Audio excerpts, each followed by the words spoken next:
Ang daming nagtatanong kung ilang video daw ba ang dapat nating i-post sa isang araw. Wala pong bilang yan.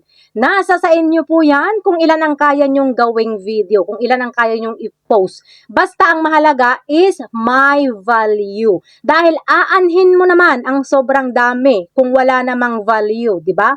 Kaya nga, mas maganda na quality over quantity. Kahit iisang video lang yan, kung may value, gaganda yung performance mo. Kasi ako noon guys, nung hindi pa ako monetize, may entry ako sa lahat.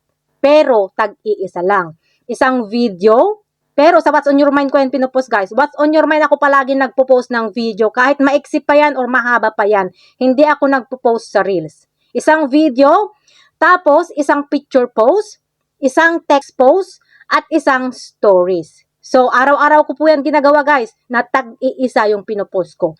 Pero 3 buwan lang na-monetize na ako. At nung na-monetize na ako, naging doble o triple na yung pinopost ko. 3 video, 2 o 3 picture post, 2 o 3 text post, at saka 1 o 2 stories. Hanggang ngayon, ganyan na yung ginagawa ko. Kaya depende pa rin po yan guys sa inyo kung ilan ang gusto nyong i-post as long as may time interval ang bawat post ninyo.